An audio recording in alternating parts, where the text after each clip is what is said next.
Aditya Krishnan couldn't find an auto rickshaw or rideshare outside the Technopark gates to take him to Indiranagar late at night, a familiar consequence of building massive offices on the outskirts with poor transport links.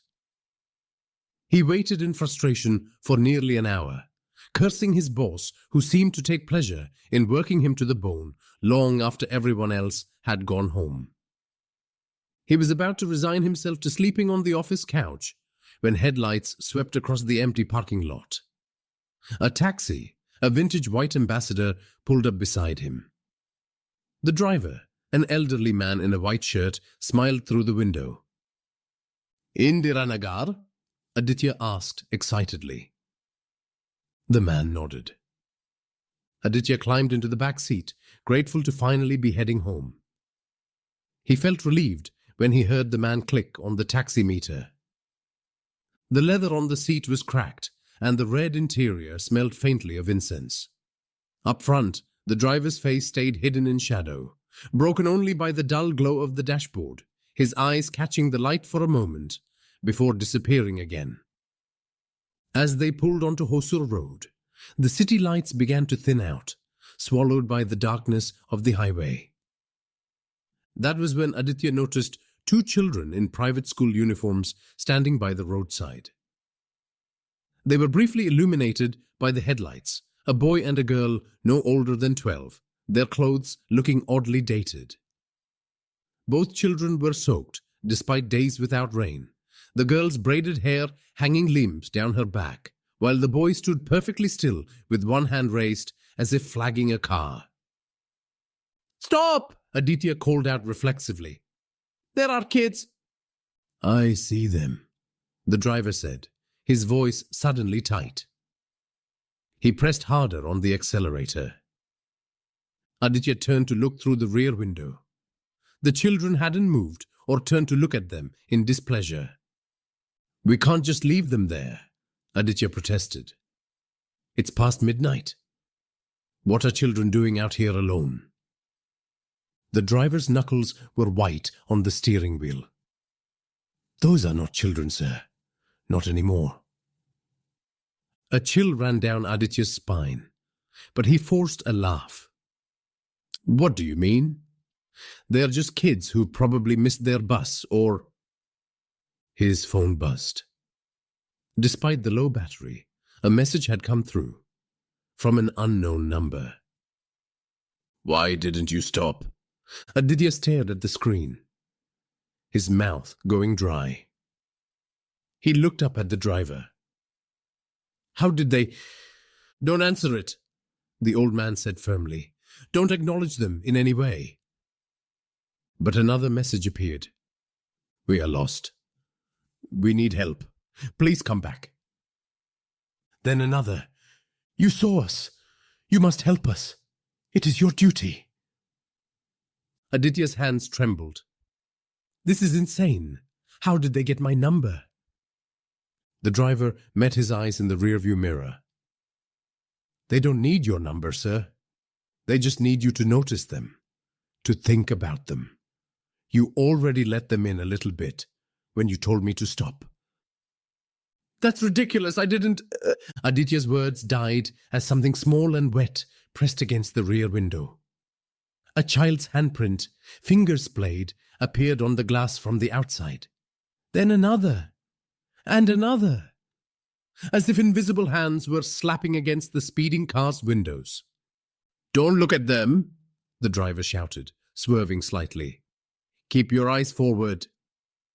But Aditya couldn't help it. He turned his head and immediately wished he hadn't. The children were in the back seat with him. The girl sat to his left, the boy to his right, both dripping water onto the cracked leather. Their school uniforms were pristine white, the boy's shirt tucked in neatly, the girl's pinafore perfectly pressed despite being soaked through.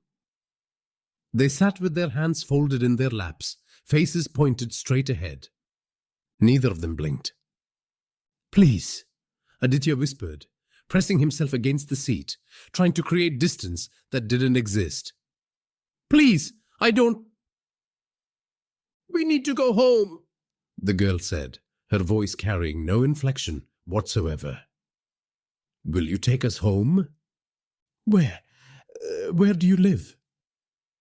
Slowly, in perfect synchronization, both children turned their heads toward him. Aditya's scream caught in his throat. Their eyes were completely black. Not just the pupils, not just the iris, everything. Solid black orbs that reflected nothing, absorbed everything, like staring into two holes punched through reality itself. We live where you are going, the boy said. We've been waiting for someone to invite us home. You almost did. You wanted to stop. You felt sorry for us. The car swerved violently as the driver chanted something under his breath, prayers to Hanuman, Aditya dimly recognized. The old man pulled a small pouch from his shirt pocket and thrust it backward without looking. Hold it up. It's blessed Rudraksha beads from Rameshwaram. Aditya grabbed the pouch with shaking hands, holding it up like a talisman. The children's heads tilted in unison, studying the beads with those terrible eyes. That won't work, the girl said simply. We're already inside. We've been inside since you saw us, since you thought about us, since you felt that tiny moment of pity. The boy leaned closer, and Aditya could see that his lips were blue, his skin so pale, it was almost translucent. Up close, he could see something else too. The uniforms had a patch on them, embroidered text that read, St. Mary's Convent School, 1977. 1977. That was 35 years ago. There was an accident, the girl said, as if reading his thoughts. Our school bus during monsoon season. The driver lost control on this very road. We went into the canal. She paused, her expression never changing. No one stopped to help. 18 of us drowned while cars drove past. I'm sorry, Aditya gasped. I'm so sorry. But I wasn't even born then. I couldn't have... But you would have stopped tonight, the boy interrupted. You would have helped. That's what makes you perfect. That's what makes you ours. The temperature in the car plummeted. Frost began to form on the inside of the windows, spreading in crystalline patterns that looked disturbingly like reaching hands. The driver was muttering prayers continuously now, driving faster. What do you want from me? Aditya shouted, tears streaming down his face. The children smiled for the first time, identical expressions that didn't reach their black, bottomless eyes. We want what was taken from us, they said in perfect unison. We want to go home. We want to be warm. We want to stop waiting by the side of the road. They leaned closer, their wet hair brushing against his shoulders. And we want you to invite the others. There are so many of us, still waiting, still watching, still standing by the roadside. The girl reached out one small pruned finger, skin wrinkled from too long in water, and touched his hand. The touch burned with cold. Instantly, Aditya saw them. Dozens of children, maybe hundreds, standing along every dark highway in the city, standing outside apartment buildings, pressed against the windows of homes where lights burned late into the night. All of them with those same black eyes, all of them dripping, all of them waiting to be acknowledged, to be pitied, to be invited in. The car screeched to a halt. They'd arrived at Aditya's apartment building in Indiranagar. The driver turned around, and Aditya saw tears streaming down the old man's weathered face. I'm sorry, sir. They chose you. I can't stop them. I can only drive.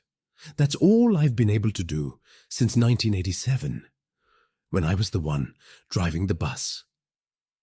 Aditya's blood turned to ice. He looked at the driver's eyes and saw they were beginning to darken at the edges, black creeping in like spilled ink. No, Aditya breathed. No. Go inside, the children said together. Soon, you'll start to understand. Aditya burst from the car and ran to his building, not looking back. He took the stairs 2 at a time, fumbled with his keys, and slammed his apartment door behind him. He locked it, bolted it, chained it. Only then did he allow himself to collapse against the door, sobbing. His phone buzzed one last time. See you tomorrow night. Aditya looked down at his hands and felt his heart stop. There, on his palm, where the child had touched him, was a small wet handprint. As he watched, his skin beneath it began to pale, the veins darkening, and when he raised his eyes to the mirror across the room, he saw it. Just around the edges of his pupils, creeping inward like an eclipse. Black. His reflection smiled at him with someone else's expression, and from somewhere outside he heard children singing. A nursery rhyme from decades ago, voices high and sweet and completely devoid of life.